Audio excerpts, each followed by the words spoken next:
are a couple things that I feel like we need to chat about. JC, your hoe era. Do you want to explain this to the circlers if they don't know? The hoe era is essentially me reclaiming how I want to dress. I grew up Mormon, I grew up very religious, and I grew up dressing very modestly, quote unquote. This year is about reclaiming my power and becoming a hoe. Hi TikTok. I am here to announce that I am in my hoe phase. Yes, I'm a 28-year-old mother of two, but I grew up Mormon and I did not get a hoe phase. And I think a hoe phase is any woman's God-given right. How long ago did you get divorced? 3 years ago. How long has your slut phase been? 3 years. Did your slut phase start before or after the divorce? After I got divorced. It's actually been really healing. Like after being super religious and super conservative and censored and controlled, when you finally get out on your own and ask yourself, like, what do I want? What brings me alive? What makes me feel connected? And I found out it's not being monogamous. It's not being married. It's actually being open and available for amazing connections with people. I woke up in the morning and I say I need one of those. They got me trying all they clothes. They got me trying all they clothes.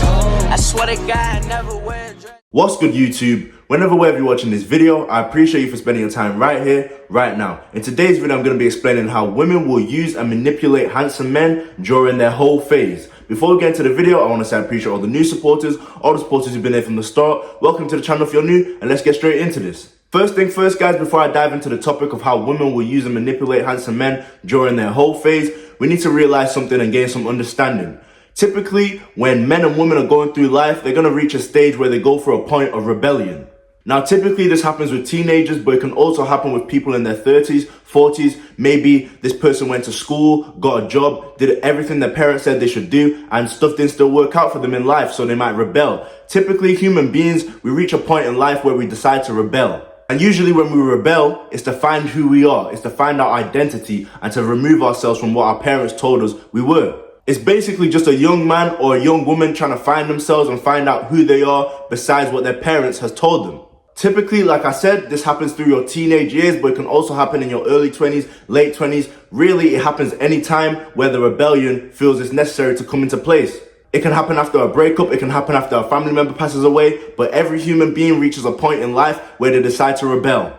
Now, when men decide to rebel, usually it can show up as having bad grades. Maybe he's a man getting into a bunch of fights. Maybe he goes into a criminal lifestyle. Maybe he starts running around doing crazy stuff. Typically, when it's a man rebelling, it's usually those things. Maybe getting into a bunch of fights, just doing stupid stuff. That's usually what it is when a man rebels. The rebellion can also be getting into the drugs, alcohol, stuff that they shouldn't be doing. Typically, when men rebel, it happens with these sorts of things. But guys, you need to realize men and women don't rebel the same. They simply don't. When a woman rebels, it's a sexual rebellion. You got to realize when a woman rebels, it's a sexual rebellion. You've got to realize that women from a young age, they're being told that they should be innocent, they should be pure, they shouldn't be sleeping around, and they should be well behaved and disciplined. This is what their parents are putting into their heads, that they should be secure, pure, innocent, they shouldn't be sleeping around. So when a woman reaches her rebellion stage, it's a sexual rebellion against everything she's been told. So a woman might have been told to be innocent. Now when she rebels, she's going to sleep around, especially with modern day feminism telling her that it's empowering her as a female. And this, ladies and gentlemen, is what we call the whole phase. It's really just a woman going through sexual rebellion. And modern day feminism is basically edging her on. So guys, why do I say all this? You need to realize that you as a handsome man, you're going to be part of a woman's sexual rebellion.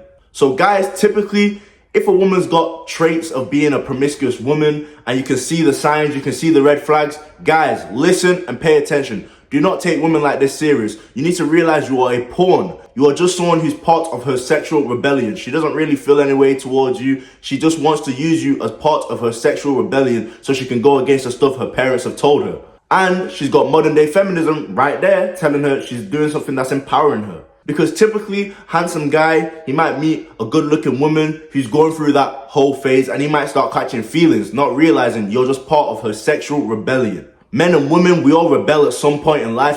Some people is a lot more extreme than other people, but we generally do rebel at some point in life. A man's rebellion is going to be different than a woman's rebellion. When a woman rebels, it's going to be something sexual. So guys, I hope I've given you a bit more of understanding when it comes to the whole phase and why you as a handsome man should not get involved. You can have your fun, but just don't take them serious. I appreciate every single one of you for watching this video. Wherever you did watch this video, I hope you have a blessed day and take care of yourself. I'm out.